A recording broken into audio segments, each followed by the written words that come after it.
Welcome to the first week of reviews for the National League games of 2001. First of all, thank you to the reviewers for looking through the game and finding the clips that we're going to look at today.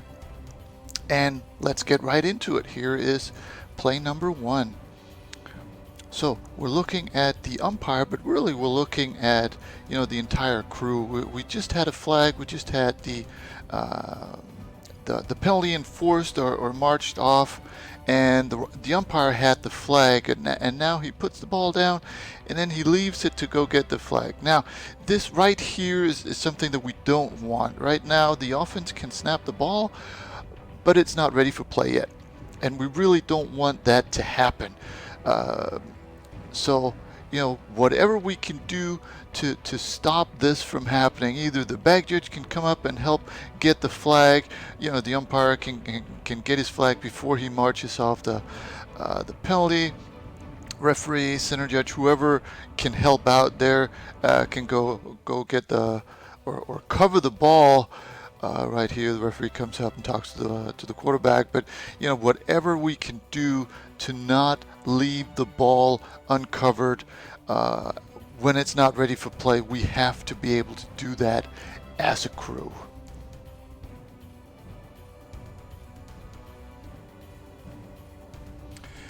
So here's play number two, and initially, we're picking a little bit on the umpire. So let's get to the play. It's 1st and 10. And even though the angle is bad and we can't really see to the yard lines that well, we've got the umpire lined up behind the safeties, and that just seems like it's a little bit too deep, and we'll get back to that in the next plays. But try to, as an umpire, try to line up around the linebackers, maybe just a little bit behind the linebackers, so that you can move up and you can move back. Here, it just seems like it's a little bit too far away to really be able to see what's going on and impact the play the way you really want to. So play number 3, and again, okay, let's go to the end zone shot. We're again looking at the umpire here, and again it looks like he's certainly behind safety B10, pretty much the same level at safety B32 over there. But really the main point of this is, and I know this isn't easy, but for the umpire, when they come right at you as they do here, to stand still.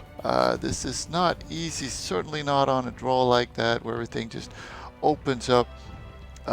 But here, our good umpire almost ends up as the second back judge.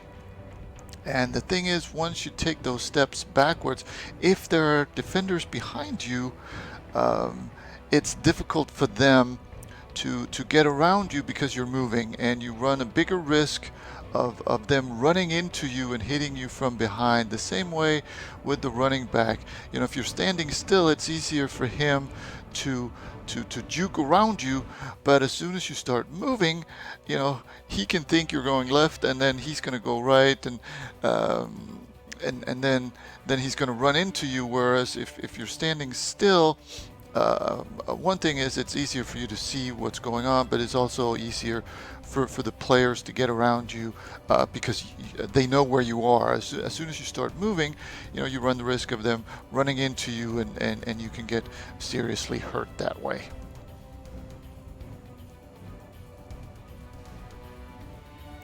Moving on to play number 4.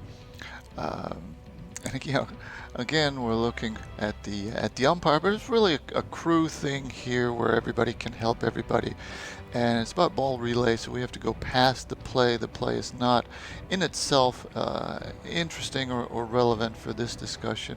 So we've got a completed pass outside the numbers, and we've got the umpire going straight for the receiver, where if we want to use our mechanics, our ball relay mechanics really should be going towards the deep wing, who's getting a ball from the ball boy. So let's use our mechanic, where in this case the linesman spots the dirty ball, so that we have a a progress spot marked by a ball, and we keep the deep wings involved, and more importantly, we keep the ball boy involved, where, you know, if we don't use them, then we lose them, or at least they fall asleep. So, you know, it's one thing to use the dirty ball if it dies right at your feet, or you know, you have to go the complete opposite way to kind of go get it. But in this case, you know, whether you go for the running back or you go for the deep wing, it's really the same distance, the same time that we spend on it. So here we could easily have done it the right way, and we wouldn't have lost any time. So whenever we can, let's make sure that we do so. Let's move straight into play number 5, and we're finally getting off the umpire, but really the theme is the same. So we've got a first down. So we're moving the chains, we're moving the box, but you'll notice the box guy has the chains, or the box set at 2, which means that now the box is at the right place, but with the wrong number, and that's really a recipe for disaster. So, you know, for linesmen or whoever is instructing the chain crew, make sure that the box guy knows that he needs to change the number on the way from the previous spot to the succeeding spot, so that we don't end up in a situation like this where the box says 2, but it's really first down. And, you know, from here it's only a small step from you know, to us forgetting to get the box changed, and now all of a sudden, you know, we have a problem with the box and the series. Luckily here we've got a timeout, so we have plenty of time to fix this. But, you know, really for anybody who sees this, anybody can go on the radio and remind the or help the linesman to get that fixed, and talk to the or repeat to the box guy that he needs to clean that up. You know, the umpire can see it, the referee can see it, the line judge can certainly see it. You know, a lot of people on the crew can see this. And it's, you know, it's not just in this situation where it's important. You know, right after a play, if we have an injury, it's important to get the box fixed right away, so that it doesn't have the wrong number for an extended period of time. And here, you know, we got saved by the timeout, but it's really something that the entire crew can help fix and prevent. Moving on to play number 6, we're looking at the two wings, but really we're looking at the quarterback. He's going to, spoiler alert, he's going to do a quarterback slide. So he's going to take off with the ball, and really that's the first point of this video clip, because what we don't want to have happen is that we get surprised that he's going to slide. But, you know, right now, you know, it certainly looks like first of all, the quarterback is he's going to take off, he's going to run, but more than that, he's going to run up the middle of the field. And typically, quarterbacks don't like to take on defenders, and if they can't get out of bounds to avoid contact, typically they're going to slide. So once we see this, you know, that should trigger something in our minds that, okay, I got to be ready for a slide. I got to be ready to do a good progress spot on this slide that is likely to happen here, so that, you know, it's not a pre-snap, but it's a pre-slide mentality that we got to get ready for this.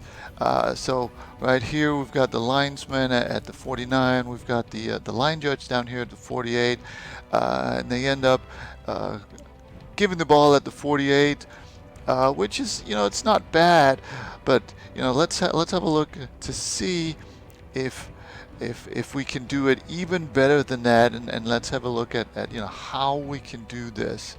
So again, here comes the play, and the runner is he's gonna take off, and again, this is where we have to start getting ready for it, and right there really is certainly here is where he's starting to slide. And remember, progress is given where he starts to slide, and you could argue that's all the way back at the 47. So this is a tough one to get a snapshot of, especially if it surprises you. Right there probably is a better It's an easier snapshot to get in your mind, and if you do that and then subtract 2 yards, that is going to give you the right spot. So if you can kind of get right there in your head, so okay, there he was down, and now you go back 2 yards, and that is the correct spot. Moving on to play number 7, we're looking at an unusual punt situation. So obviously we've got a punt here. The officials are writing because we just had an unsportsmanlike conduct. We got to remember to get that on our game card. Here we go with an unusual punt in that it's very, very short. Now, typically, or on normal punts, the back judge will be responsible for the ball. So it's very difficult for the back judge to get off of the ball. He or she wants to get up there and make sure that the ball doesn't touch anybody. We don't have, all of a sudden the ball is live because it touched somebody. So he is going to be full throttle focus up towards the ball and covering that. And as you see, he's gonna run past players here. The ball is going to be very, very close to the sideline, and eventually he's going to go out of bounds on the sideline. So the linesman over there, simply because it's such a short punt, is also going to be focused on it. And you'll notice the field judge, because the side judge rather, because his sideline is threatened over there, he is also going to be focused on the ball. And it's just hard to get out of that. So what has to happen, and how we can help our crew, is for the field judge, also potentially the umpire, the line judge, they have to adopt a wider angle and start dead ball officiating or off ball, if you will, officiate, where the side judge, the back judge, the linesman would typically cover players. So identify couples of players that have different color uniforms, identify players that are moving too fast for their own good, hot spots like that, help the crew out and recognize who's looking at ball and where do we need to cover players to pick up that slack. Moving on to play number 8, and previously we talked about a pre-snap routine. Here is a good example of when you really need it. We're looking at the side judge there across the field, and as you can see, he's on the pylon, which means that he is responsible for progress from the B2 to the goal line.